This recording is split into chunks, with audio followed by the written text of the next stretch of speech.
খালি ভয় আর ভীতি, নিরাপত্তা নেই। কারণ কি? রাজনৈতিক অস্থিরতা আছে।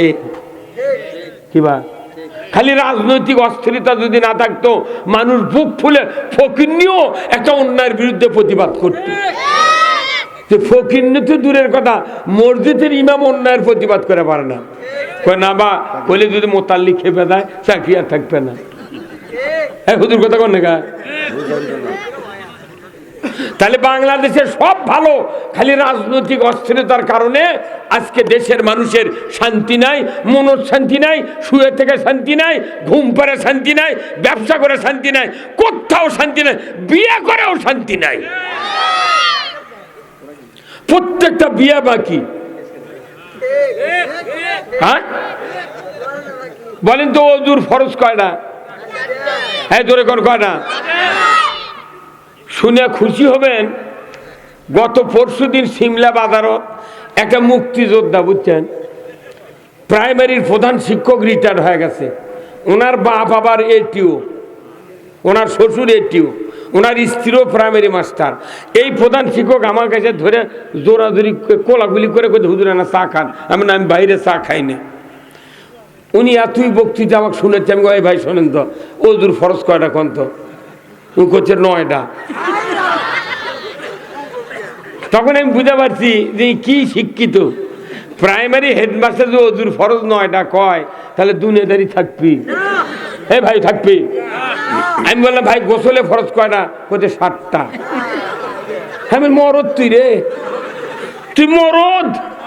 যে প্রাইমারি মাস্টার এই উত্তর দিল, এর করে সরকার দিচ্ছে 43,000, 50,000, 40,000 টাকা বেতন। আর মাদ্রাসার হুজুরেরা কষ্ট করে চাহা চিনতে, হাফিজে মাদ্রাসা, কওমি মাদ্রাসারা বছরের পর বছর তারা সাহায্য নিয়ে, চামড়া নিয়ে, ধান নিয়ে, আলু নিয়ে, কত দান খয়রাত করে তারা সমাজে ইসলামের কাজ করেছে, তার গেলে বেতন নাই। যারা মাদ্রাসা হাফিজিত পরে, কওমিত পরে, এরা কি এদের সন্তানের মা বাপ কি সরকারও ট্যাক্স দেয় না? হ্যাঁ দুর্গম দেয় না? প্রাইমারিতে ভার্সিটি বন্ধু যারা পড়ে, এরা কি সরকারও ট্যাক্স দেয় না, খাজনা দেয় না? তাহলে একই দেশে 87% মুসলমান ওই প্রাইমারি থেকে ভার্সিটি বন্ধু উপবৃত্তি, তারপরে সরকার বেতন দিয়া মাস্টার ও শিক্ষকতা করার জন্য ব্যবস্থা করে দিয়েছে। এই কথা কন। হ্যাঁ, তাহলে ভিক্ষা, ওরকে ভিক্ষা করা লাগে না, ওরকে একবার গাড়ি দিয়ে নিয়ে যায়, গাড়ি দিয়ে ছুঁয়ে যায়। আর এরকম কথা তোরা খালি ভিক্ষা করতেই থাক। যদি ভিক্ষা করা লাগে, এরা 2 বছর করে চালালো, এই ভিক্ষা আবার ওরকে ঘাড়ত দেন, তোরা আবার 2 বছর চালা, দেখ ঠেলা কাক কয় কি দেখছে। আমাকে দিয়া তারাবি পড়ে নিচ্ছে, কুরবানি নামাজ পড়ে নিচ্ছে, ঈদ উল ফিতর পড়ে নিচ্ছে, জব করে নিচ্ছে, কাফন করে নিচ্ছে, বিয়ে পড়ে নিচ্ছে, জানাজা করে নিচ্ছে, খতম তারাবি পড়ে নিচ্ছে, জুম্মার ইমামতি করে নিচ্ছে। আর করছে তোরা খালি ভিক্ষা করতে দেবো, তোরা ইমানদার লোক পাগল, তোরকে বেশি টাকা লাগে না, তোরকে টাকা প্রচুর বরকত। কেবা কি কথা কি খারাপ কোন? আচ্ছা কোন তো, কোন ডিসির পাশে কি একটা চৌকিদার কোনদিন নামাজ পড়ছে? হ্যাঁ কোন টিওনার পাশে কি একটা ওসি নামাজ পড়ছে? কোন এমপির পাশে কি ওর একটা কর্মী নামাজ পড়ছে? হ্যাঁ, তাহলে যে টিওনো, যে ডিসি, যে এমপি, যে বাপের ঔরসে জন্ম লেছে, তারই বাপক বিয়ে পড়াছে ইনকে মসজিদের ইমাম। ডিসির বাপের বিয়ে পড়ালো এই মসজিদের ইমাম, তারই সোল হলো, তাই পাচ্ছে 2 লাখ টাকা বেতন। আর ওই ডিসির বাপের যাই বিয়ে পড়াছে, তাই এখন 1,000 টাকা মা। কচুর সাথে গলার দড়িতে মর রে, কথা কন।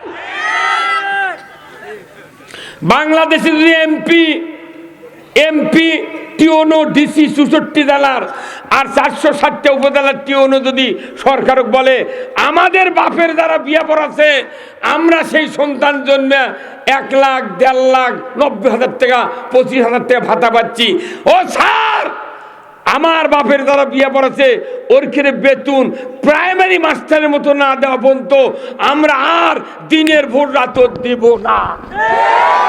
কথা কন। এই কথা কইলে সরকার মৌলবীদের বেতন দিতে বাধ্য। ওর খুব দিয়ে কাম করে নিচ্ছে, খালি বেতন ওরকম দিচ্ছে আর এরকম করছে আপনাকে খুবই বরকত, বুঝছেন? যাত্রা বরকত লয়। এক জুব্বা দৈনিক 2 দিন পর পর ধুয়ে দেয়, ইস্ত্রি করার লীল দেয়, সেদিন অবস্থা বোধহয় ভালো রে। এই কথাগুলো এই জন্য বললাম যে আমাদের দেশের এই বেদিগুলা যদি জনগণকে আগে না বলি, এর প্রতিকার আর চিকিৎসা কোরআনে যে আছে এটা আমরা বললে আপনারা বুঝিতে পারিবেন। আগে অসুখের কথা ডাক্তারের কাছে কওয়া লাগে, এই কথা কোন টাকা। আর একটা বেদির কথা বলবো, সেটা হলো যে আমাদের দেশে যারা আমরা বিয়ে পড়াই একটা মিথ্যা কথা কয়, এত বড় সত্য মিথ্যা কথা আর পৃথিবীর নেই। বলিচ্ছে অমুকের ছেলে অমুক, এত টাকা দেন মোহর, এত নগদ, এত বাকি, চাহিদা মাত্র দিতে বাধ্য থাকিবে, এই অঙ্গীকারে তোমাকে শাদী করতে আসিয়াছে, তুমি তাহাকে স্বামিত্বে কবুল করো। কতক্ষণ? আচ্ছা, যখন করছে করো, চাপ দিচ্ছে উকিল, ওই মেয়ে শিক্ষিত হোক অশিক্ষিত হোক, ওরা কি নগদ বাকি বোঝে না ভাই? হ্যাঁ, আপনি বোঝেন না, পুরুষ বোঝেন না? তাহলে 3 লাখ টাকা মোহরে না লেখে 30,000 নগদ, 2,70,000 বাকি। তখন যদি ওই মেয়েটা বলতো না আমি বাকি কবুল বলবো না, তাহলে ওই বরের পালসার মিস, দুপুরে খাওয়াও মিস। এই কাহালু পৌরসভার মধ্যে যদি 10টা বরক, যদি 10টা পাত্রী যদি এইভাবে ফেরত দেয়, 11 নম্বর বর যায় আসতে বিয়ে করবে এই কাহালু পৌরসভার, ওই ছেলে বলবে আব্বা খুব তাড়াতাড়ি দরগাহাটের বাজারের নয়নজলিতে 200 জায়গা বেচে আমার পকেটত দেন, বিনে টাকায় আমি বিয়ে করবে যাবো না, ওই মহিলাকে ছাড়িয়ে খেতে পারবো না। হ্যাঁ কথা কন? এই বাংলাদেশে বাকি বিয়ে উঠে যেত কি হুজুর? তা আপনি বলেন না কে বাকি বিয়ে পড়া পারবো না? আচ্ছা, যে মেয়েটা বাকি বিয়ে পড়ালো ওই বাপে হুকুম দিল হ্যাঁ আপনার বিয়ে পড়ান, তাহলে এই বাপ যদি আপনাকে গুয়াহাটি কোথায়, এটা কত দূরের থেকে, ধাপের হাটে যদি ওই মেয়ের বাপ যে মেয়ে বাকি বিয়ে দিল, এই বাপ যদি একটা গরুলে ধাপের হাট কুরবানি হাট তোলে, দাম হচ্ছে 1,50,000 টাকা দিয়ে ছাবে লেছে, গরু যাই নিয়েছে, তাই বলছে চাচা তোমার যখন টাকা দরকার 1 লাখ টাকা আমার বাড়ির থেকে আনো। মেয়ের বাপ বাকি দিবি, খাসি বাকি দিবি, ভেড়া।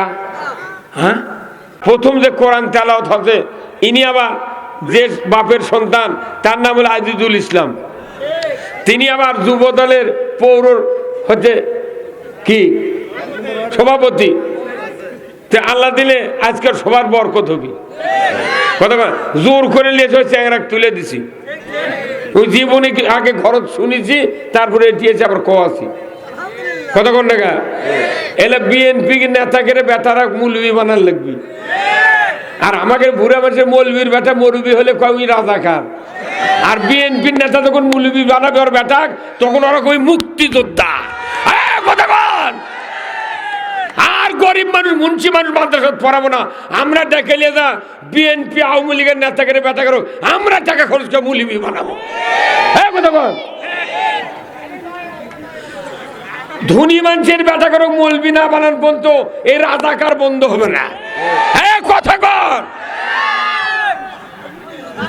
কত টাকা লাগবে? আমি 10 লাখ মৌলবি বানাবো, ওর করে বেটা করো।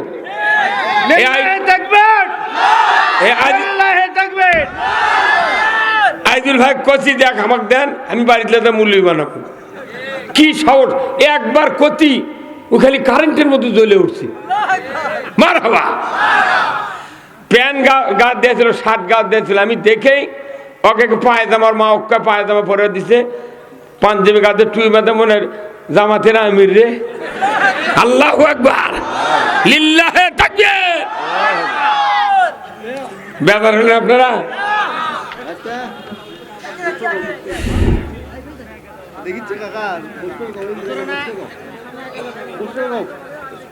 ভাইদের ডান দিকে অনেক জায়গা আছে ভাই, একটা কাইন্ডলি আসেন, আজ এই সারায়ের সবার যারা না আসবি কাল আমাকে স্বপ্নে দেখা লাগবি। কালও আমি এবার সভা করার সময় পাই, বহু ফোন, কিন্তু আমার সময় নাই। এই বাচ্চাগুলা, কিশোরগুলা, তাও যুবকগুলা, কিশোরেরা কি হিম্মত বাড়ে। প্যান্ডেলও করছে 100 মহিলা প্যান্ডেল অনেক আগে ভরে গেছে, আরো আসতেছে। আমি কোনো প্যান্ডেল না বড় করে দাও, তাদের কোনটি বসবে। আলহামদুলিল্লাহ, সমস্ত তারিফ প্রশংসা মহান রব্বুল আলামিনের জন্য, যিনি আমাদেরকে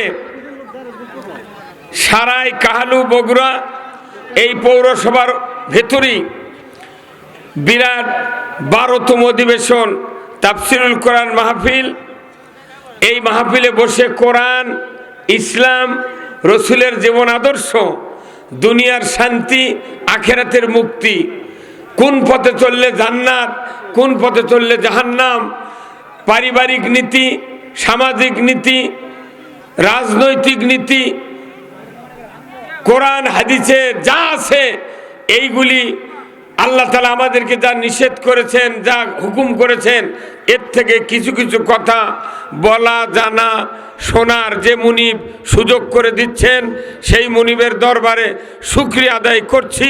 সবাই জোরে সোরে পড়ছি আলহামদুলিল্লাহ। লাখো কোটি দরুদ ও সালাম বিশ্ব মানবতার মুক্তির দিশারি জনাবে মুহাম্মদুর রাসূলুল্লাহ সাল্লাল্লাহু আলাইহি সাল্লামের উপরে নাজিল হোক অসংখ্য দরুদ ও সালাম। যিনি ভাই কি হতো ওখানে কথা বলেন না ভাই, না এক হাত আগে আসেন, কলজা আগে আসেন নে, হ্যাঁ আগে আসেন, হ্যাঁ না এখানে এখনই কাপড় দিচ্ছে, থামেন, কাপড় আনতে গেছে হবেনি, করতেছি তো।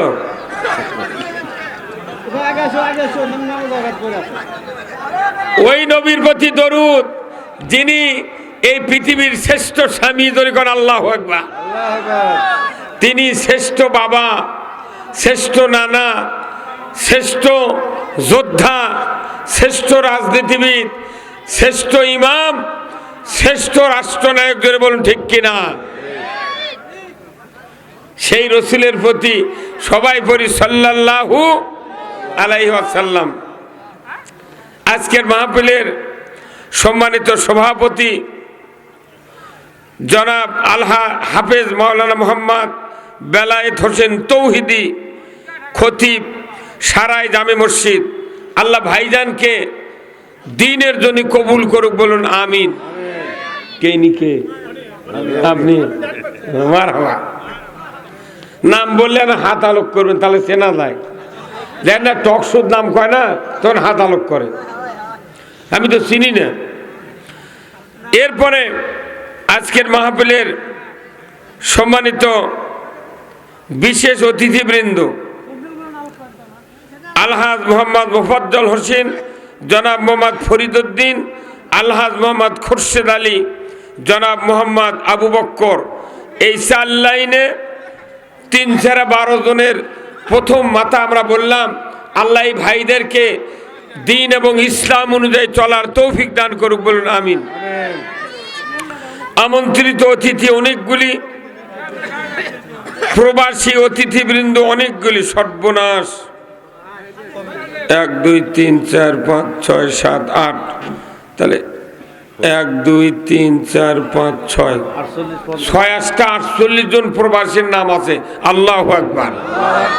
আল্লাহ এই প্রবাসীদেরকে আল্লাহ তুমি হায়াতে তৈয়বা দান করো, বলুন আমিন। সুস্থ অবস্থায় টাকা কামাই করে পিতামাতার কাছে পাঠিয়ে দেওয়ার সুযোগ করে দেন, জোরে কোন আমিন। আজকের মাহফিলের সম্মানিত মেহমান বৃন্দ, বাদ মাগরিব থেকে ওয়াজ ফরমাইছেন আলহাজ হযরত মাওলানা মোহাম্মদ ইমদাদুল হক সাহেব, পীরজাদা আশোকোলা সাবেক চেয়ারম্যান, নুনগোলা ইউনিয়ন পরিষদ। আল্লাহ তাআলা ভাইজানকে দ্বীনের জন্য কবুল করুক, বলুন আমিন। এরপরে প্রধান আকর্ষণ, বাদ আসর ওয়াজ ফরমাইছেন উদীয়মান শিশু বক্তা, কোরআন সুন্নাহর প্রতিভা সম্পন্ন শিশু বক্তা সৈয়দ মুজাহিদ ইসলাম মুত্তাকিন, শিক্ষার্থী সিরাতুন নবী মডেল মাদ্রাসা নন্দীগ্রাম বগুড়া। আল্লাহ এই শিশু বক্তাকে আগামী প্রজন্মের জন্য একজন ইসলামী স্কলার হিসেবে শ্রেষ্ঠ স্কলার তৈরি হওয়ার সুযোগ করে দিন, জোরে কোন আমিন। মঞ্চে বসা সুধীবৃন্দ, সামনে বসা মুরব্বিনে কেরাম, হাজী সাহেবগণ, বিভিন্ন মসজিদের ইমাম, মুয়াজ্জিন, মুক্তাদি সহ বিভিন্ন রাজনৈতিক দলের নেতৃবৃন্দ, যুবক ভাইরা, প্রাইমারি, মাদ্রাসা, হাই স্কুল, কলেজ, বিশ্ববিদ্যালয়ের শিক্ষক মহোদয়গণ, ছাত্র ভাইয়েরা, পর্দার অন্তরালে হাজারো মা বোনেরা, আজকের এই মাহফিলে উপস্থিত সাংবাদিক ভাইয়েরা, যেহেতু নিকটতম থানা, সরকারি প্রশাসনিক কর্মচারী, কর্মকর্তাবৃন্দ, ডিএসবি, এনএসআই, ডিজিএফআই সহ বিভিন্ন গ্রাম থেকে আগত ইসলাম দরদি প্রাণপ্রিয় মুসলমান ভাইয়েরা, এবং এখানে অন্যান্য জাতির ভেতরে আমাদের ভাইয়েরা অমুসলিম জাতি আছেন, এখানে ওনাদেরকে আমি মোবারকবাদ জানাচ্ছি। আপনাদের জন্য জায়গা এখানে আছে, চলে আসেন, এই মানুষের ভেতরে বসবেন, আপনাদের জন্য আলাদা জায়গা লাগবে না, আপনাদেরও বক্তব্য কোরআন হাদিসে আছে। এরপরে যারা খাড়ায় থেকে শুনবে ওরা আমাদের সিকিউরিটি গার্ড, হ্যাঁ, ওরা দাঁড়ালি বাতাস কম আসবি।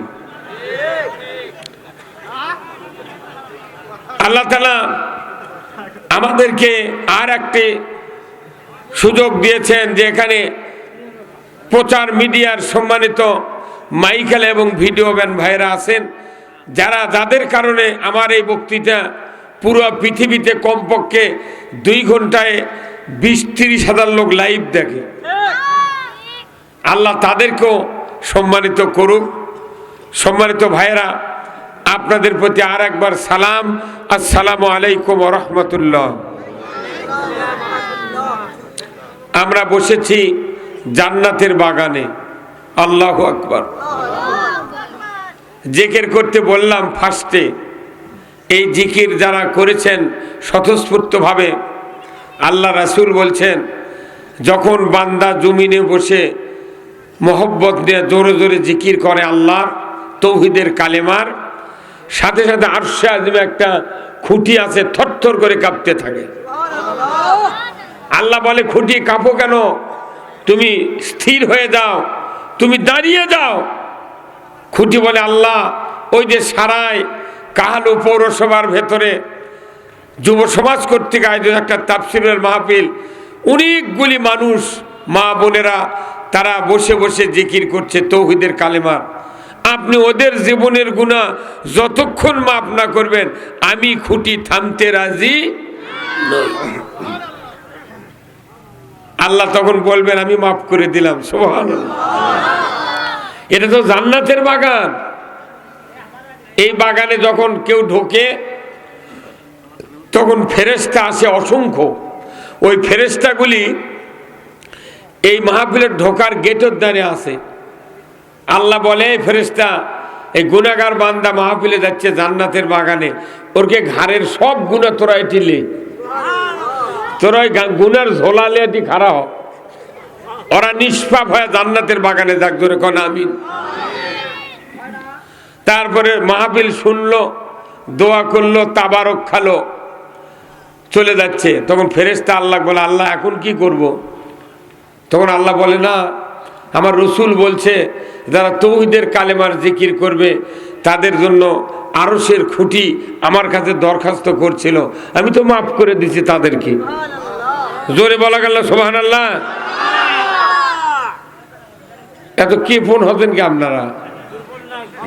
আমি 47 বছর ইমামতি করছি, তাই 25 বছর তারাবি পড়াচ্ছি মসজিদে। কদরের রাত্রিতে ইমাম হিসেবে আমি মোনাজাত করে মিলাদ টিলাদ পড়ে, বুঝছেন। আমি বলি, আল্লাহ, এই 1 মাস যে মা বোনেরা স্বামী, ছেলে, শ্বশুর, বাবা মাকে ভাত পাক করে সেহেরি ইফতারি জোগাড় করে দিয়েছে, আল্লাহ তুমি তাদের হায়াত দারাজ করে দাও। একটা স্বামী আমিন কয়নি। আমি তখন বলেছি কেন আমিন না কর, কারণ আর কথা জব নেই। আরে স্ত্রীর হায়াত বাড়ে যাক এই দোয়া করলে স্বামীর খুশি আমিন বলা লাগবে না? ওরা খেচক আমিন করলো না, ওরা চাচ্ছেই মরুক তাড়াতাড়ি। হ্যাঁ কথা কর, আমরা কি ওই রকম? আল্লাহ বলেছেন আমি আমার বান্দাদের জীবনের সব গুনাহ মাফ করে দিয়েছি। তে গুনার এই ঝোলা কি করব? তুমি লেদা জাহান্নামে ফেলে দাও, এরা কোন নিষ্পাপ। আল্লাহ রাসূল বলছেন ইজা মারার তুম বিলিয়া জুল জান্নাহ ক্বালা হালাকুজ যিকির। ও দুনিয়ার উম্মতেরা শোনো, যেখানে আল্লাহর কথা রসুলের কথা জিকির আজকার হয় এটাই হলো বেহেশতের বাগান। এটা বেহেশতের বাগান। এই জন্য এরা জিকির করানো বেজার হচ্ছেন। যাই যাই মুখ খোলেনি একক কিয়ামতের দিন আল্লাহ কবি কেরে ওটি জিকির করলো বহু লোক, তুই মুখ হা করলু না গা। তখন ওই বান্দা আল্লাহর সাথে নিয়ে করবি, হ্যাঁ তুমি দেখো নি আমি করছি। তখন এই মাটি কবে সারায়ের মাটি কবে এই ভিডিও অন করত, তখন এই মাটি ভিডিও করে দেখাবি। এখন যাই যেটি যেভাবে বসে আছেন ওই ভাবি আল্লাহ দেখাবি কিয়ামতের মাঠে। তখন আল্লাহ কবি দেখতো তোর ডানে বাঁয়ে যে জোরে খোলো দেখে তুই মুখ দেবে দেখতো ওটা কে, তোর নিজ মুখ মাথা লিবি।